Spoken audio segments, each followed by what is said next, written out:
Som späť, priatelia, potreboval som trochu vypnúť a stráviť viac času s mojou rodinkou. Po 2 kampaniách už bol najvyšší čas, poviem vám, nič nie je krajšie, ako si užívať svojich najbližších a počúvať tú najkrajšiu hudbu na planéte. Detský smiech. Človek sa cíti ako znovuzrodený. Žiaľ, hneď ako som sa vrátil domov od Slovenského mora, zisťujeme, že v opozícii máme politikov, pre ktorých rodina nie je zdrojom lásky, ale zdrojom kšeftov. Miliónových kšeftov. Líder progresívneho Slovenska Šimečka svoju rodinu zneužil na to, aby zo štátnej kasy vycicali šialených 1,2 milióna eur cez mimovládky svojho strýka, matky či partnerky. Strašná hanba to je tak. Pre normálnych ľudí je rodina zmyslom života, pre progresívcov je aj rodina len biznis. Špinavý biznis. Za roky pravicovej vlády šimečkovská mafia obrala daňových poplatníkov o 100 000 eur. Každý z nás musel počas éry progresívcov Čaputovej či Ódora prispieť zo svojich daní na to, aby si Šimečkovci žili ako prasatá v žite. Bravo! A keď týmto pijaviciam naša vláda klepla po prstoch, tak odrazu burcujú svojich ultras do ulic. A robia všetko preto, aby vyprodukovali ďalšieho cintulu. Útoky na ministerku Martinu Šimkovičová sú obzvlášť primitívne.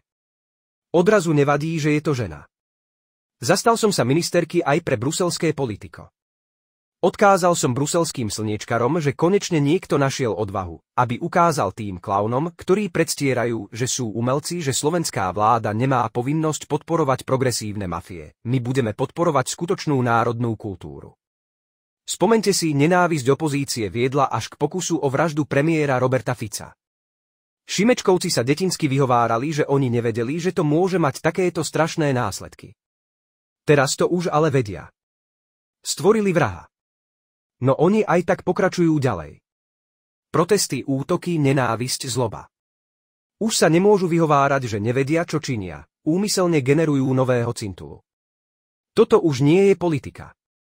Toto je pokus o vyvolanie občianskej vojny.